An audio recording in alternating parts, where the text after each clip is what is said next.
Very good morning to all of you. Today is the 10th lecture of Pharmaceutical Chemistry 2 and the chapter name is Anti-Malarial Drugs.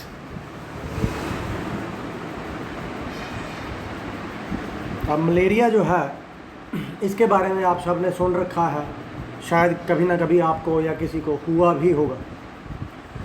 तो जो malaria है, पहली बात तो ये है कि एक प्रोटोजोअल इन्फेक्शन है।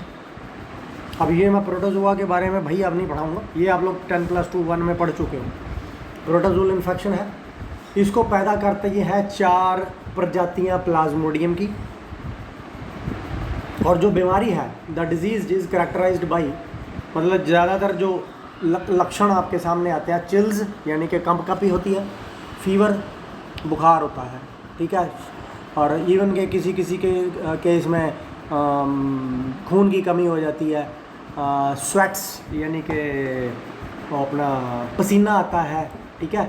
अब अगर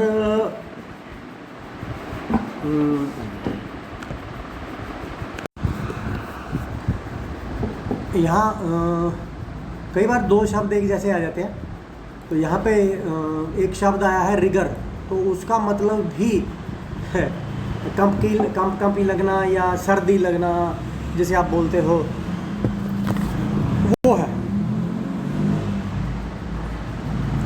तो जो 4 प्रजातियां हैं प्लाज्मोडियम की, प्लाज्मोडियम वाइवैक्स है, प्लाज्मोडियम फैल्सीपैरम है, प्लाज्मोडियम मलेरी है एंड प्लाज्मोडियम ओवेल है। अब जितनी भी ये प्रजातियां हैं प्लाज्मोडियम की, यानी कि आप मच्छर की बात कर रहे हो, मॉस्किटो की बात कर रहे हो, तो उसके 2 होस्ट हैं, यानी प्लाज्मोडियम के 2 होस्ट हैं। होस्ट मतलब जो उसका इस बीमारी फैलाने में मदद करते हैं। एक तो वर्टिब्रेट रीढ़धारी प्राणी या रीढ़धारी जैसे कि हम, और दूसरा मॉस्किटो यानी कि मच्छर, यानी कि वो प्लाज्मोडियम जो है वो इन दोनों की वजह से बीमारी पैदा कर पाता है। और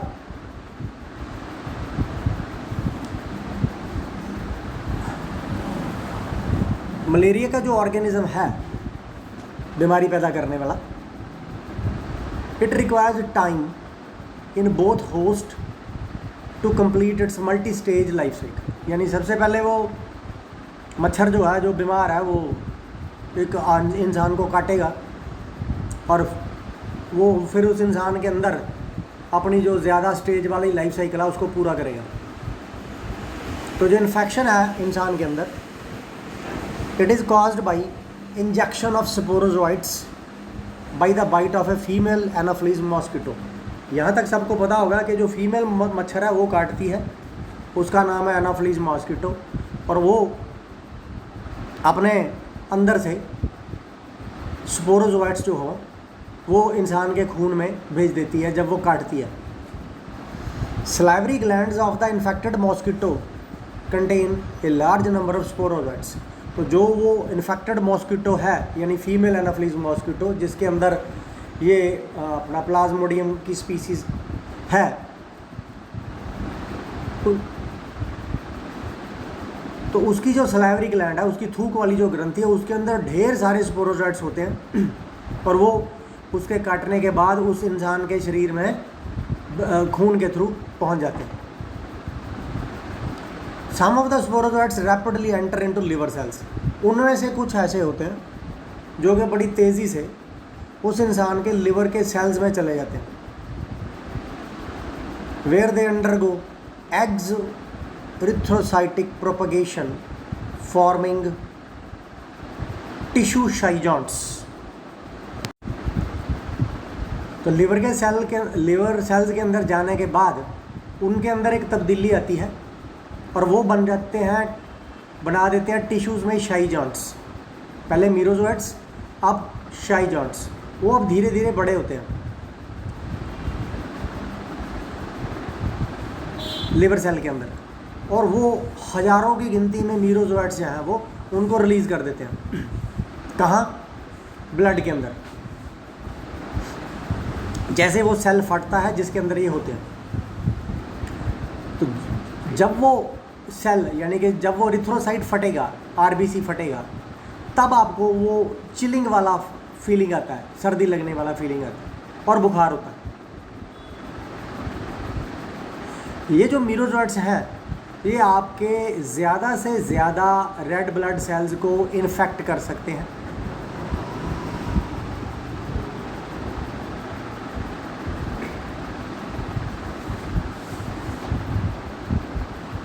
एंड ये एक नया लाइफ साइकिल उस इंसान के अंदर शुरू कर देते हैं। और इस तरह की बहुत सारी जो एरिथ्रोसाइटिक साइकिल्स हैं, यानी कि आरबीसीज के संबंध में जो साइकिल्स हैं, उसमें कुछ सेक्सुअल गमीटोसाइट्स बन जाते हैं और वहाँ से शुरू हो जाता है सेक्सुअल साइकिल मॉस्किटो का।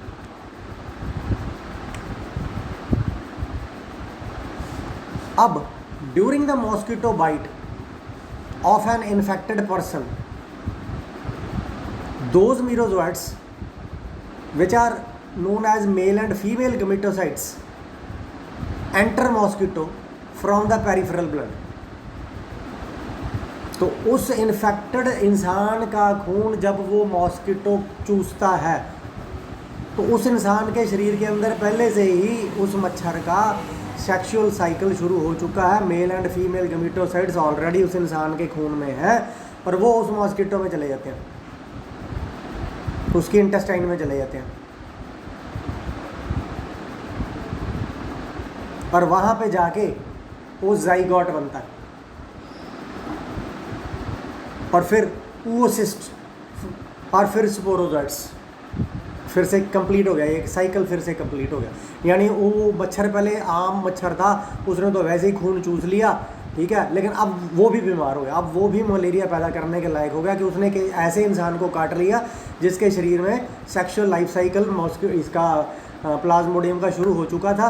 अब उसने वो बीमारी अपने भीतर ले ली उस मच्छर ने। अब उसकी सलाइवरी ग्लैंड के अंदर ढेर सारे स्पोरोजोइट्स आ गए हैं और वो अब खुद फिर से किसी और इंसान को बीमारी देने के लिए तैयार हो गया है।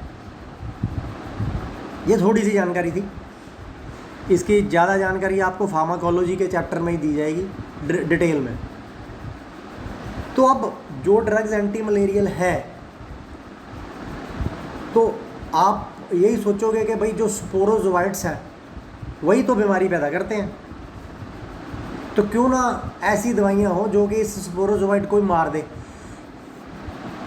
तभी जब ये किसी इंसान को मच्छर काटे और ये स्पोरोजोइट उसके ब्लड में जाए, तो ऐसी ड्रग को स्पोरोजोटिसाइड बोला जाता है। They kill the parasite as it exist in the schizont stage. जैसे ही ये, मैंने अभी थोड़ी देर पहले आपको शाइजॉन्ट्स के बारे में बताया था, जैसे ही ये पैरासाइट उस स्टेज में आता है, ये एंटी मलेरियल ड्रग्स उस स्टेज में ही उसको ख़त्म कर देते हैं, यानी कि उनको आगे नहीं बढ़ने देते, यानी कि उनको आरबीसी की रप्चरिंग वाली स्टेज पे नहीं पहुंचने देते।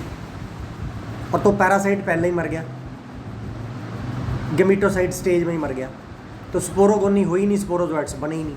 तो जब स्पोरोजोइट्स बने ही नहीं, मेल एंड फीमेल वाला चक्कर चला ही नहीं, तो उस इंसान के अंदर अब वो दोनों मेल एंड फीमेल गेमिटोसाइट्स नहीं मिलेंगे, जिसकी वजह से जो मच्छर अगर कभी उसको काटेगा तो उसका खून तो चूस लेगा, लेकिन वो मच्छर बीमार नहीं होगा।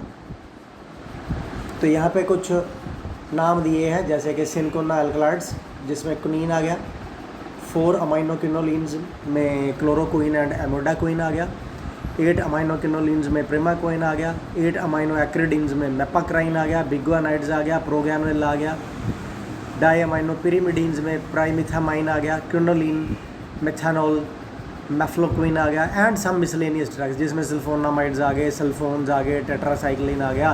दे are also used as anti malarial drugs. तो अब सिनकोना एल्कलॉइड्स में ये जो, अब एल्कलॉइड्स आपको फार्माकोग्नोसी में पढ़ाया गया होगा, तो सिनकोना भी आपने पढ़ा है। तो सिनकोना एल्कलॉइड्स आप पढ़ चुके हो फर्स्ट ईयर में। तो जो सिनकोना है इसकी बहुत सारी स्पीसीज़ है। बीच बीच में मैं जब रुक जाता हूँ, एक्चुअली परेशानी ये है कि लेक्चर तो घर पे बैठ के या कॉलेज में बैठ के जब बनता है तो आसपास कहीं ना कहीं से कोई आवाज़ आ रही है, कोई गली में से निकल रहा है, या तो उस समय मुझे इस लेक्चर को थोड़ा सा स्टॉप करना पड़ता। कभी कभी कोई मीनिंग मेरे को नहीं ध्यान में आया तो फिर मैं उसको इंटरनेट की हेल्प से ढूंढता हूँ और आपको बताने के लिए पढ़ता हूँ, तब मैं इसको स्टॉप कर देता हूँ लेक्चर को बीच में। ये सुविधा है मेरे पास। तो इसकी जो प्रजातियां हैं या इसकी जो स्पीसीज़ हैं सिनकोना की, वो कोलंबिया में, इक्वाडोर में, पेरू में, बोलीविया में, ये कंट्रीज़ के नाम हैं, वहाँ पे मिलती हैं। अब आफ्टर ओरल एडमिनिस्ट्रेशन, मुंह के द्वारा आप किसी न किसी रूप में, टैबलेट के रूप में, कैप्सूल के रूप में खिलाओगे, तो सिनकोना एल्कलॉइड जो है दे आर अब्जॉर्ब्ड रेडीली, पूरी तरह से इनकी एब्जॉर्प्शन हो जाती है, and almost completely with peak blood level concentrations occurring in 1 to 4 आवर्स। 1 से 4 घंटे के भीतर जो दवाई आपने सिनकोना एल्कलॉइड्स की दी है, खून में उसकी जो कंसनट्रेशन है पूरी हो जाती है, पीक पे आ जाती है। जैसे ही हम इस दवाई को देना बंद करते हैं तो ब्लड लेवल, यानी कि ब्लड के अंदर इस दवाई का लेवल जो है वो धीरे धीरे नहीं, बड़ी तेज़ी से फॉल करता है। तो एक सिंगल डोज जो है कुनीन की 24 घंटे के अंदर अंदर शरीर से बाहर निकल जाती है पूरा काम करके। देयरफॉर रिपीटेड डोजेज जो है they are to be administered. तो आपको उसकी दवाई रिपीट करनी पड़ेगी, डोज रिपीट करनी पड़ेगी। तो कुनीन के जो सॉल्युबल सॉल्ट्स हैं वो ज़्यादा ब्लड लेवल इनिशियली करते हैं और उनको ही यूज़ करना चाहिए।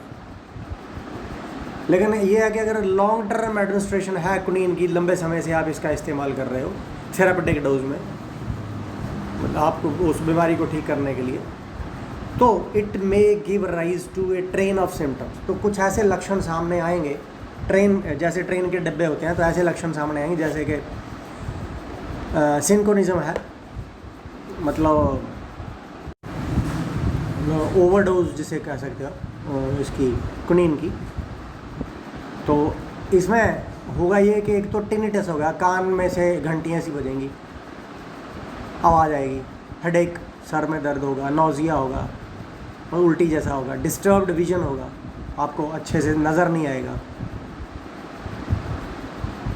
ये तो है माइल्ड, हल्के से इसके जो है सिम्टम्स, मतलब थेरापेटिक डोज में अगर लंबे समय तक आपने इसका इस्तेमाल किया। कुछ और है, और उल्टी आ जाना, वोमिटिंग हो गया, एब्डोमिनल पेन हो गया, पेट में दर्द, डायरिया, लूज मोशंस हो गए, वर्टिगो, चक्कर आना, फीवर, बुखार आना, प्रूरिटस, स्किन से जुड़ी हुई और रैशेस जो है, ये प्रॉब्लम्स हैं। कुछ पेशेंट्स जो होते हैं वो हाइपर सेंसिटिव होते हैं कुनीन को, इवन उसमें स्मॉल डोज जो है उनको वही सब कुछ, यानी टिनिटस, हेडेक, नौजिया वगैरह करना शुरू कर देगी, और इवन के उनको सांस लेने में परेशानी आ सकती है और एंजियोएडिमा हो सकता है। एंजियोएडिमा के बारे में मैं मेरे ख्याल 2-3 लेक्चर्स में पहले भी आपको बता चुका हूँ। चेहरे के आसपास, गर्दन के आसपास, आँखों के आसपास जो स्वेलिंग सी हो जाती है उसको एंजियोएडिमा बोला जाता है। फिर थ्रोम्बोसाइटोपेनिया,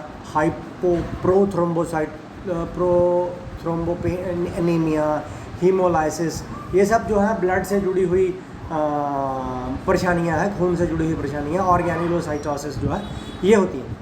तो ये ओवरडोज के जो सिम्टम्स हैं उसमें गैस्ट्रोइंटेस्टाइनल, पेट की तकलीफ़ें, सेंट्रल नर्वस सिस्टम, दिमाग से जुड़ी हुई तकलीफ़ें, और कार्डियोवैस्कुलर डिस्टर्बेंसेस, जो आपके हृदय है उससे जुड़ी हुई तकलीफ़ें भी सामने आ सकती हैं। विजुअल डिस्टर्बेंसेस जो है, नज़र आने में तकलीफ़ होना, नॉर्मली रिवर्सिबल है,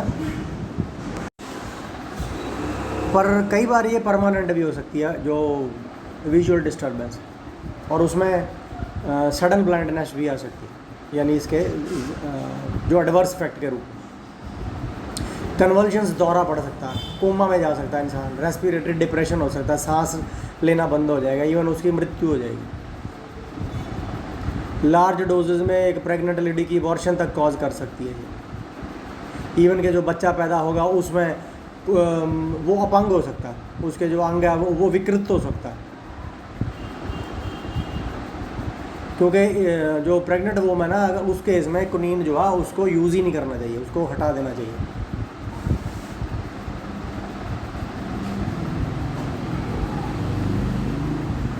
लेकिन ये एंटी मलेरियल के साथ साथ ये एंटी पायरेटिक भी है, मतलब कि इससे बुखार भी उतारा जा सकता है। रेस्टलेस लेग्स, जैसे कि भाई रात को आपकी टांगों में दर्द वगैरह, तो उसके लिए भी इसका इस्तेमाल होता है। इसको आप ओरल दे सकते हो, आपको इंट्रावीनस दे सकते हो, इंट्रामस्कुलर दे सकते हो। इंट्रावीनस इंजेक्शन देने से सीवियर कार्डियोवैस्कुलर डिप्रेशन हो सकती है, आपका जो दिल है वो काम करना बंद कर सकता है। हाँ जी, ਹੁਣ पहली ड्रग जी है under this category quinine. Chemical structure जोड़ा कई बार थोनों कैमिकल स्ट्रक्चर भी पूछा जा कई बार आपको कैमिकल स्ट्रक्चर भी पूछा जा सकता है। तो अगर आपको केमिस्ट्री अच्छी नहीं लगती है भाई, तो केमिकल स्ट्रक्चर आपको पास होने के लिए चाहिए, तो इसको बनाना सीखो, प्रैक्टिस करो। तो जो प्योर कुनीन होती है वो उसका मेल्टिंग पॉइंट बताया है 177 डिग्री सेल्सियस, और इसके क्रिस्टल्स बन जाते हैं और ये कलरलेस नीडल्स जैसे होते हैं। और जब इसको क्रिस्टलाइज किया जाता है तो इसमें से 3 मॉलिक्यूल जो है वाटर ऑफ क्रिस्टलाइजेशन रिमूव होता है।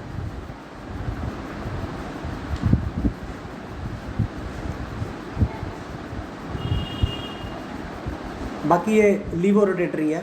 अब ये आप सोचोगे लीवो रोटेटरी, डेक्स्ट्रो रोटेटरी, ये भी केमिस्ट्री में पढ़ाया जा चुका, फर्स्ट ईयर में होता है। ये प्लेन पोलराइज्ड लाइट को ये लेफ्ट साइड में और राइट साइड में रोटेट कर देती है जब इसके सोल्यूशन के थ्रू से प्लेन पोलराइज्ड लाइट निकाली जाती है। ओडरलेस है, वाइट क्रिस्टलाइन पाउडर्स हैं और इंटेंसली बिटर होती है जो कुनीन होती है। 1 ग्राम इसका 1900 ml ऑफ वाटर में डिज़ोल्व करता है, 760 ml बॉइलिंग वाटर में डिज़ोल्व करता है, और 0.8 ml अल्कोहल में, 80 ml बेंजीन में, 1.2 ml क्लोरोफॉर्म में एंड 250 ml ड्राई ईथर। लेकिन पेट्रोलियम ईथर में ये ऑलमोस्ट इनसॉल्युबल है और इसको वेल क्लोज्ड कंटेनर्स में लाइट से प्रोटेक्ट करके रखा जाता है। लेकिन इसका जो सॉल्ट है कुनीन सल्फेट जो है वो कलरलेस है या वाइट है, ओडरलेस, क्रिस्टल के रूप में या क्रिस्टलाइन पाउडर के रूप में मिलता है। और अगर इसको सनलाइट के एक्सपोजर में गलती से ला दिया गया तो ये जो वाइट से डार्क हो जाता है। It is slightly soluble in water, alcohol, chloroform, but it is practically insoluble in ether. It is also stored in air tight containers and it is also protected from light. तो जो कुनीन है उसका जो use है that is an anti malarial drug and it rapidly acts on blood शाई जॉन्ट्स। जो blood के अंदर शाई जॉन्ट्स बन जाते हैं उसको ये किल कर देती है, खास करके प्लाज्मोडियम फैल्सीपैरम में, प्लाज्मोडियम वाइवैक्स में and plasmodium ovale and plasmodium malariae. विशेष करके इसका इस्तेमाल जो अनकॉम्प्लिकेटेड प्लाज्मोडियम फैल्सीपैरम मलेरिया होता है उसके ट्रीटमेंट में किया जाता है। कुछ जो व्यक्ति होते हैं जिसके अंदर क्लोरोक्विन रेजिस्टेंट स्ट्रेन्स होती हैं और कई बार इसको सीवियर और कॉम्प्लिकेटेड मलेरिया में भी इस्तेमाल किया जाता है, परंतु इसके बहुत सारे टॉक्सिक साइड इफ़ेक्ट्स हैं जब इसे लंबे समय के लिए इस्तेमाल किया जाएगा। तो रिंगिंग इन द ईयर, कान में घंटी सी बजना, हेडेक होना, नोजिया होना, डिस्टर्बेंस ऑफ विजन जो आप पहले पढ़ चुके हो, टिनिटस, कान ठीक है, ये कान से जुड़ी हुई परेशानी जो मैं पहले बता चुका हूँ, वोमिटिंग होना, एब्डोमिनल पेन होना, डायरिया होना, वर्टिगो चक्कर होना, फीवर बुखार आना, skin rashes, pruritus, inflammation of skin. तो ये सब जो है आम बात है कुनीन के साथ। अगर एज ए साइड इफ़ेक्ट कोई व्यक्ति सेंसिटिव है तो ये सामने आ ही जाएंगे, और इनको सिंकोनिज्म बोला जाता है। जो क्लोरोक्विन है इसका मेल्टिंग पॉइंट है 87 डिग्री सेल्सियस। ये वाइट और slightly yellowish odourless crystalline powder के रूप में मिलती है, थोड़ा सा बिटर टेस्ट है इसका, सॉल्युबल है वाटर में, सॉल्युबल है क्लोरोफॉर्म में, रेशो सामने आपका ईथर में, क्लोरोक्विन फॉस्फेट। अब ये सारे सॉल्ट हैं जो क्लोरोक्विन फॉस्फेट है उसका मेल्टिंग पॉइंट है 193 से 195। वाइट ऑर्डरलेस पाउडर है, slowly discolours on exposure to light. धीरे धीरे ये लाइट अगर सनलाइट पड़ गई तो इसका कलर चेंज हो जाएगा, डिसकलर हो जाएगा। फ्रीली सॉल्युबल है पानी में 1:4 में, very slightly soluble in alcohol and practically insoluble in chloroform, ether and benzene. अगला सॉल्ट जो है क्लोरोक्विन सल्फेट है।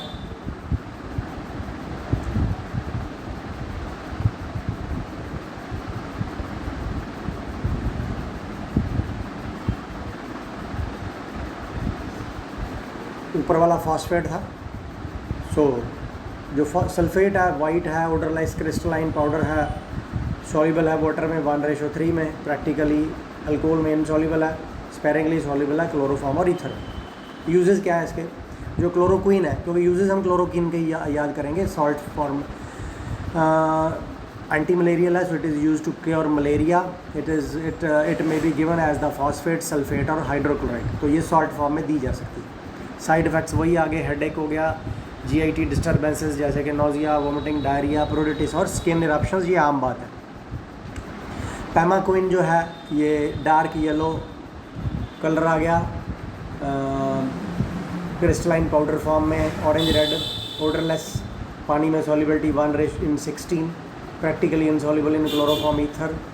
फिर से वही, it should be protected from light, anti malarial है, खास करके इफेक्टिव है against exoerythrocytic forms of plasmodium parasite जब वो गमीटोसाइट स्टेज में होता है। नॉर्मल थेरापेटिक डोजेज में इसको ज़्यादा बियर किया जाता, बर्दाश्त किया जाता है। अगर इसकी डोज चेंज हो गई तो ये फिर इसके एडवर्स इफेक्ट्स के रूप में वही एब्डोमिनल क्रैम्प्स, पेट में दर्द, गैस्ट्रिक डिस्ट्रेस, पेट का अफार आना, नोजिया होना, वोमिटिंग होना, हेडेक होना, विजुअल डिस्टर्बेंसेस होना, इन्फ्लामेशन ऑफ स्किन होना, ये आम बात है। एमोडाक्विन जो है मेल्टिंग पॉइंट 208 डिग्री सेल्सियस है, क्रिस्टलाइन है, ठीक है जी, और एयर टाइट कंटेनर में स्टोर की जाती है। एमोडाक्विन हाइड्रोक्लोराइड सॉल्ट जो है उसका 150 से 160 डिग्री सेल्सियस मेल्टिंग पॉइंट है, पानी में सॉल्युबल है, अल्कोहल में स्पेरिंगली सॉल्युबल है, स्लाइटली सॉल्युबल है बेंजीन, क्लोरोफॉर्म और ईथर में। इसको भी एयर टाइट कंटेनर्स में ही स्टोर किया जाता है।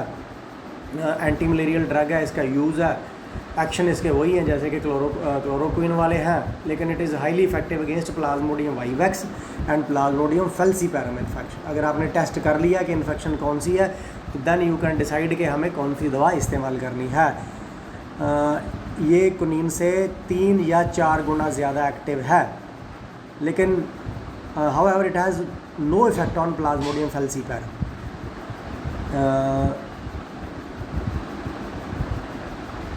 Sorry, in therapeutic doses amodiaquine hydrochloride can give rise to side effect similar to. तो जो साइड इफेक्ट्स हैं इसके, ये लाइन नहीं करनी है प्लाज्मोडियम फेल्सीपैरम वाली, जो अभी however it has no effect on plasmodium falciparum, नहीं सॉरी।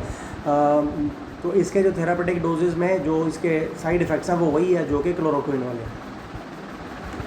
प्रिमाक्विन जो है एक गाढ़ा लिक्विड है, बॉइलिंग पॉइंट है इसका 175 से 179 डिग्री सेल्सियस।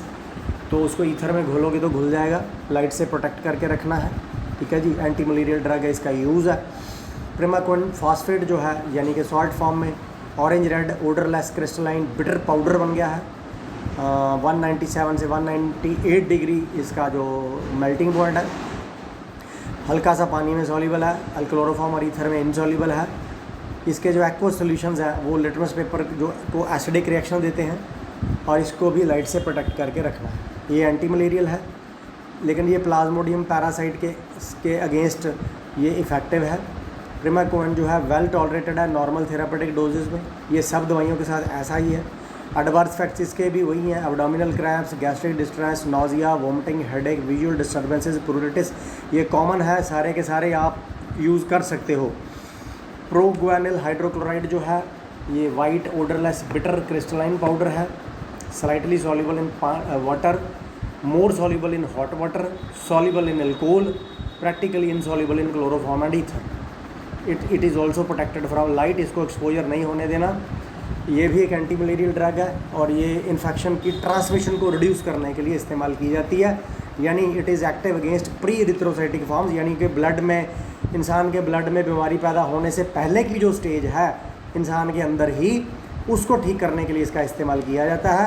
एंड ये जो है जो ब्लड के अंदर जब शाई जॉइंट्स बन गए उनके खिलाफ इसका एक्शन बहुत कम है।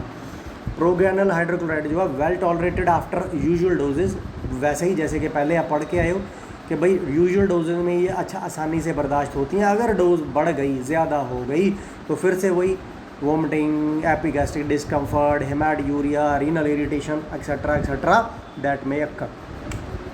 पायरीमिथामाइन जो है वाइट ओडरलेस क्रिस्टलाइन पाउडर है, 240 से 242 डिग्री सेल्सियस इसका मेल्टिंग पॉइंट है। प्रैक्टिकली इनसॉल्यूबल है वाटर में, स्लाइटली सॉल्यूबल है ईथर में, डाइल्यूट हाइड्रोक्लोरिक एसिड में, सॉल्यूबल है बॉइलिंग इथेनॉल में, स्पेरिंगली सॉल्यूबल है प्रोपिलीन ग्लाइकॉल में एंड डाइमिथाइल एसिटामाइड में 70 डिग्री पे।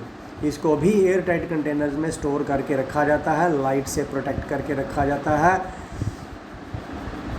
ये गैस्ट्रोइंटेस्टाइनल ट्रैक से धीरे धीरे परंतु पूरी तरह से एब्जॉर्ब हो जाती है। ये लिवर में, लंग्स में, किडनी में, स्प्लीन में मिलती है और एक्सक्रीट होती है यूरिन के थ्रू, यानी जब आप दवा दोगे तो ये इन अंगों में पहुंच जाती है। यूज़ इसका ये एंटी मलेरियल ड्रग है, क्योंकि हम चैप्टर ही एंटी मलेरियल पढ़ रहे हैं, लेकिन ये भी इफ़ेक्टिव है erythrocyte schizonticide against all human malaria, specially in most infection due to plasmodium vivax and plasmodium falciparum. इन दो श्रेणियों की वजह से जब मलेरिया होता है तो ये ज़्यादा असर करती है। जब इसको कम्बिनेशन में दिया जाता है सल्फाडॉक्साइन के साथ तो ये ज़्यादा टॉलरेट की जाती है, परंतु कई बार इसके सीवियर और फेटल रिएक्शंस सामने आ जाते हैं, जैसे कि स्किन के ऊपर जो है इसकी जो प्रॉब्लम सामने आती हैं, जैसे कि तो इसमें जो इसके क्यूटेनियस रिएक्शंस हैं जिसमें इरिथमा है, चमड़ी का लाल हो जाना, मल्टीफॉर्मी है कि छोटे छोटे लाल लाल दाने हो जाना, स्टीवन्स जॉनसन सिंड्रोम में छाले पड़ जाएंगे, इवन के दर्द होगा वहाँ पे, तो ये इसकी वजह से वो टॉक्सिक है। एपिडर्मल नेक्रोलिसिस के मतलब जहर की तरह फैल जाएगी और चमड़ी में आपके परेशानी पैदा कर देगी। ट्राइमेथोप्रिम जो है ये है white to cream odourless bitter crystalline powder है। मेल्टिंग पॉइंट इसका 199 से 203 डिग्री सेल्सियस है। वेरी स्लाइटली सॉल्यूबल है पानी में, स्लाइटली सॉल्यूबल है अल्कोहल में, मिथेनॉल में और एसीटोन में। सॉल्यूबल है एसीटोन में 1:55 में, बेंजाइल अल्कोहल में। प्रैक्टिकली इनसॉल्यूबल है ईथर में, कार्बन टेट्राक्लोराइड। इसको भी वैसे ही एयर टाइट कंटेनर में स्टोर किया जाएगा, लाइट से प्रोटेक्ट किया जाएगा। एंटीबैक्टीरियल है बेसिकली और used in the treatment of infections due to sensitive organisms like infections of urinary and respiratory tract. So इसको सल्फोनामाइड्स के साथ कंजक्शन में इस्तेमाल किया जाएगा, जहाँ पे जो व्यक्ति है उसके ऊपर क्लोरोक्विन जब असर नहीं कर रही तब मलेरिया में। लेकिन इसके साथ भी वही है कि vomiting, nausea, fever, skin rash, inflammation of skin, sore mouth ये हो सकता है। Last but not the least quinacrine और मेपाक्राइन हाइड्रोक्लोराइड जो है।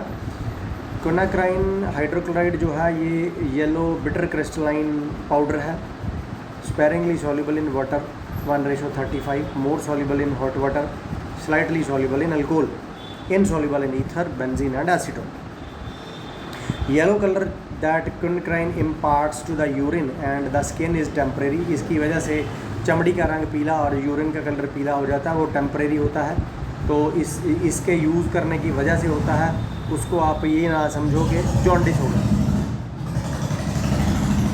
इसको भी एयर टाइट कंटेनर्स में प्रोटेक्ट करके रखा जाता है, सनलाइट से बचा के रखा जाता है। जो क्विनाक्राइन है it was formerly used for the suppression and treatment of malaria. पहले इसको मलेरिया के ट्रीटमेंट को में उस परेशानी को दबाने के लिए इस्तेमाल किया जाता था, but it has been replaced by chloroquine and other anti malarials. अब इसका इस्तेमाल ख़त्म हो गया है, उसकी जगह पे बेटर मेडिसिन अवेलेबल हैं। तो it is used in the treatment of giardiasis, for the expulsion of tapeworms, जो पेट के अंदर कीड़े होते हैं उनको बाहर निकालने के लिए, ठीक है, और इसका इस्तेमाल किया जाता है। एडवर्स इफेक्ट्स में डिजीनेस आएगी, हेडेक होगा और कुछ पेट की तकलीफ़ें हो सकती हैं। तो thank you guys, thank you very much, stay safe, stay at home.